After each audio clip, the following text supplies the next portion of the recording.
আসসালামু আলাইকুম। আজকে আপনাদেরকে তেহারি রান্না দেখাবো। আমি এখানে 10 কেজি মুরগির মাংস নিয়েছি। মাংসগুলো প্রথমে একটু লবণ এবং একটু জিরা গুঁড়া, ধনিয়া গুঁড়া দিয়ে তেলের মধ্যে ভেজে নিচ্ছি। পানিটা শুকিয়ে নিচ্ছি, কারণ মুরগির যাতে গন্ধ না থাকে, এই কারণে অল্প অল্প করে ভেজে নিচ্ছি তেলের মধ্যে। কিছু বাছতে দিয়েছি, কিছু ম্যারিনেট করে রেখেছি, আর কিছু ফ্রেশ হয়ে গিয়েছে। এভাবে আস্তে আস্তে করে এখানে 5 কেজি চাল নিয়েছি। এটা পানিতে ভিজিয়ে দিয়েছি 15 মিনিটের জন্য। এটা পোলাও চাল, সেই সাথে ম্যারিনেট করে রাখতেছি। জাস্ট লবণ, জিরা গুঁড়া এবং ধনিয়া গুঁড়া দিয়ে মেখে রাখি। মেখে আর পরে এটা তেলের মধ্যে ফ্রাই করে নিচ্ছি।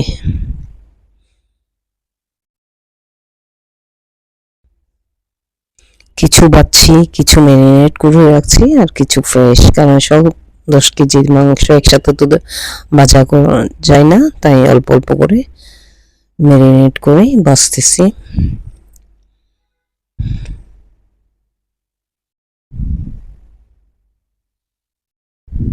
কিছু ভাজা হয়ে গেলে নামিয়ে ফেলবো। এরপর এখন ম্যারিনেট করে রাখাগুলো আবার ভেজে নেব।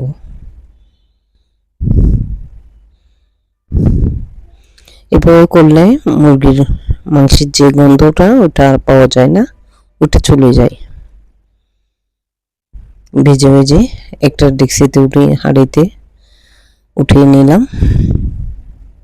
সব মাংসগুলো এইভাবে ভাজি করে করে নিলাম। কাঁচামরিচ, দুধ, দই, আপনার এটা নিয়েছি পোস্তা বাটা, বাদাম বাটা, নারিকেল বাটা, আদা, জিরা, মরিচ, ধনিয়া এবং মিষ্টি জিরা মুড়ি, এটা হচ্ছে ধনিয়া।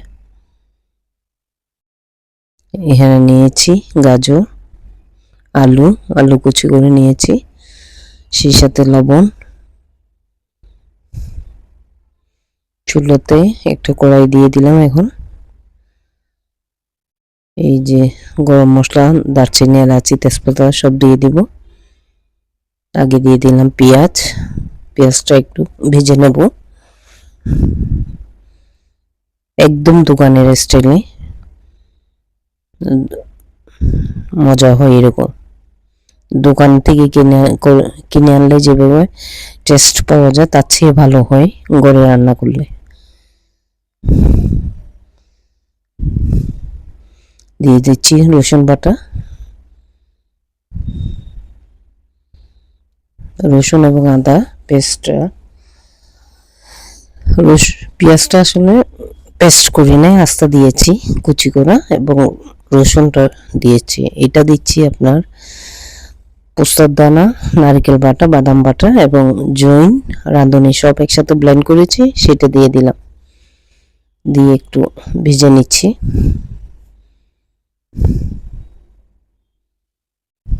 একটু পানি দিয়ে দেব, 1 কাপ পানি দিয়ে দেব, যাতে মশলাটা পুড়ে না যায়।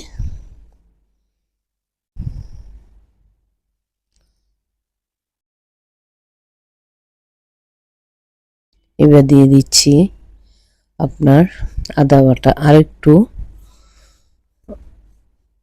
বাদাম বাটা,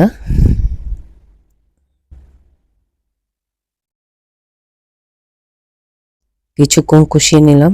ধনিয়া গুঁড়া দিলাম 2 টেবিল চামচ,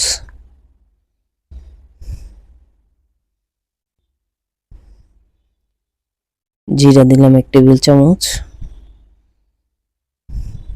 2 টেবিল চামচই দিলাম, কারণ আমার এখানে মাংস বেশি, সেজন্য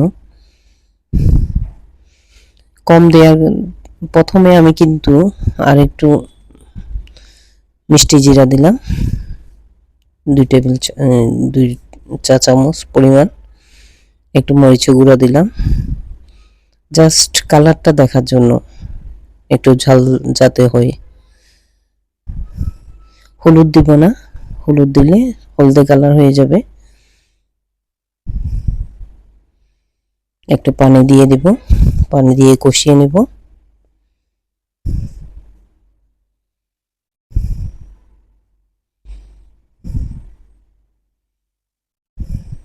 কষানো হয়ে গেলে আমি ভাজি করে রেখেছি তেলের মধ্যে একটু মাংসগুলা, সেই মাংসগুলা ঢেলে দেব।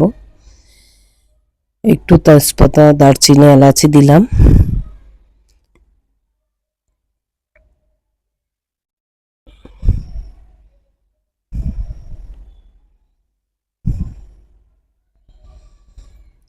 আসলে মশলা কষালেই যে কোনো রান্না মজা হয়। মশলাটা প্রথমে কষিয়ে ফেলতে হয় অনেকক্ষণ ধরে তেলের মধ্যে। যে কোনো রান্নাতে মশলা কষানো অনেকক্ষণ ধরে 15-20 মিনিট ধরে মশলা কষিয়ে একদম তেল ভাসলে ওই তেলের মধ্যেই মাখা মাখা হয়ে উঠলে ওখানে মুরগি, মাছ এগুলো ঢেলে দিলে, তারপর নেড়ে চেড়ে অনেকক্ষণ রাখলে রান্নাটা সুস্বাদু হয়ে। পুরো মাংসটা সব মশলার মধ্যে কষিয়ে কিছুক্ষণ 10-15 মিনিট রান্নার জন্য বসিয়ে রাখবো মাখা মাখা করে। এখানে কোনো পানি দিব না, জাস্ট মশলার মধ্যেই কষিয়ে ঢাকনা দিয়ে রেখে দেব। তারপর সেটা যখন পোলাওকে ভাজি করে নেব ভালো করে, তাই ওখানে অর্ধেক দিয়ে দেব। বড় পাতিলে রান্না করলে রান্নাটা সুবিধা হয়, নড়াচড়া করা যায়, সেই জন্য বড় বড় পাতিল নিয়েছি। এখানে চাল ধুয়ে রেখেছিলাম, এগুলো পানি ঝরানোর জন্য এখন নিচ্ছি। ধুয়ে পানি ঝরিয়ে রাখবো 10 মিনিটের জন্য। সাথে নিয়েছি গাজর, গাজরটা একটু তেল এবং ঘিয়ের মধ্যে ফ্রাই করে ফেলবো যাতে একটা ফ্লেভার হয়। গাজর এবং আলুটা আলাদা আলাদা করে ফ্রাই করলে সুন্দর কালারটা দেখা যায়, সেই জন্য আমি গাজরটা কিছুক্ষণ 2 মিনিটের মধ্যে নেড়ে চেড়ে উঠিয়ে ফেললাম। এবার আলুটা পুরোটাই ঢেলে ভাজি করে নেব।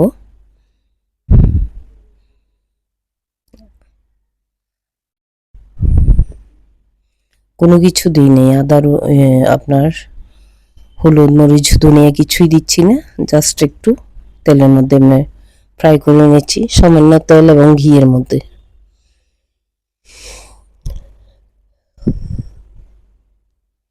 যাতে গন্ধটা না চলে যায়। চালটা ঢেলে নিলাম, পানি ঝরিয়ে নিলাম। এখন আলাদা একটা পাতিল বসালাম, এখানে দিয়ে দিচ্ছি তেল। যাতে চালটা প্রথমে ভাজি করে নেব ভালো করে। দিয়ে দিচ্ছি ঘি, রেড কাউ ঘিটা ব্যবহার করলাম আমি। দিয়ে দিচ্ছি একটু তেজপাতা, দারচিনি, এলাচি। তারপর দিয়ে দেব চালগুলা অনেকক্ষণ ভাজার পরে তারপর আমি মাংস অর্ধেক,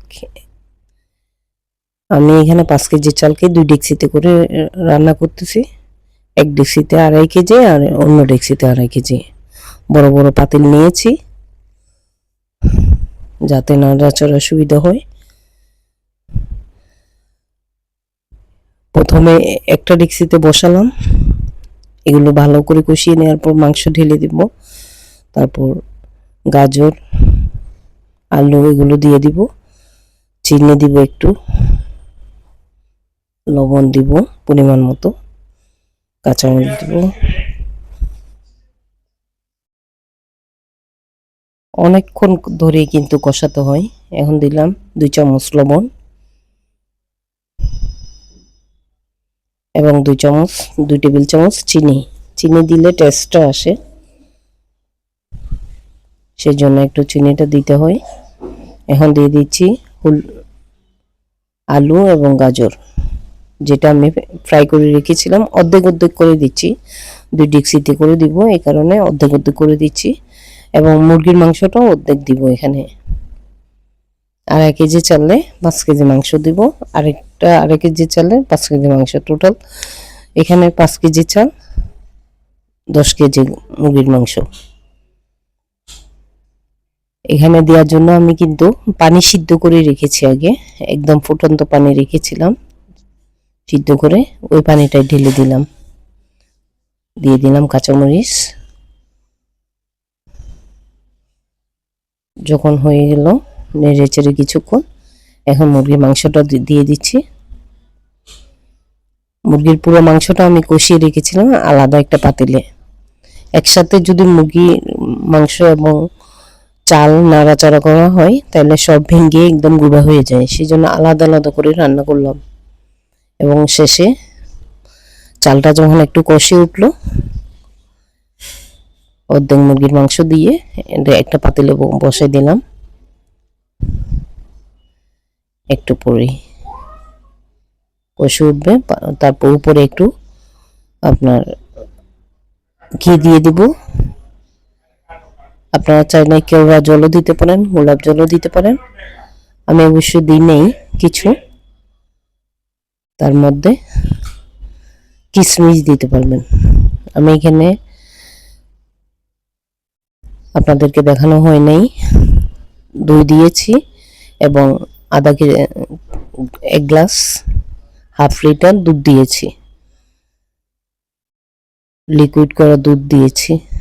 এখন আর একটা আলাদা পাতিলে বাকি অর্ধেকটা রান্না করছি।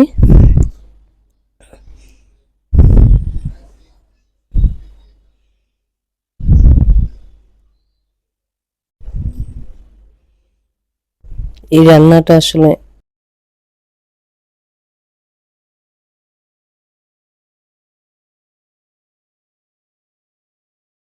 অনেকক্ষণ নাড়াচাড়া করতে হয়, ভাজতে হয় চালগুলারে, তাহলে ভাতটা ঝরঝরে হয়।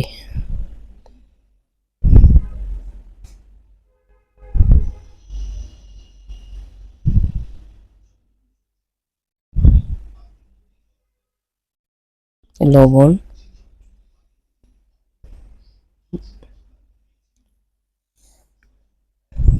কষার সাথে আমি লবণ, চিনি এগুলো দিয়ে দিচ্ছি।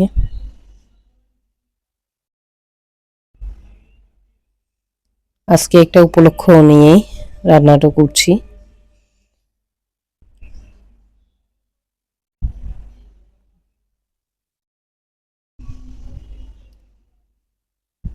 গরিব দুস্থদের দেব, এই কারণে রান্নাটা করছি আজকে। একদম ভালো করে কষিয়ে নেবেন যাতে চালগুলো আলাদা আলাদা বোঝা যায়। মুরগি মাংসটা দিয়ে দিলাম, দিয়ে নেড়ে চেড়ে বাকি মুরগি মাংস সব দিয়ে দিলাম।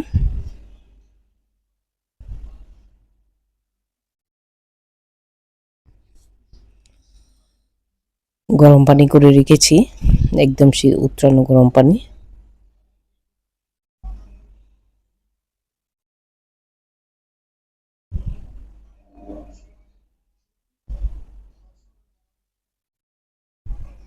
কাঁচামরিচ দিলাম,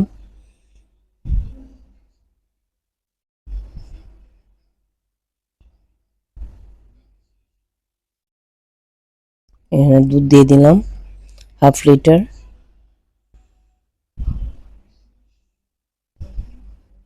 এবং দইকে আমি ব্লেন্ড করে নিয়েছিলাম, দইও দিয়ে দিলাম।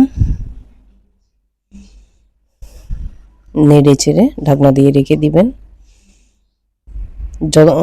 পানিটা চাল খেয়ে ফেলা পর্যন্ত একদম আগুনের তাপটা বেশি বাড়িয়ে দিবেন।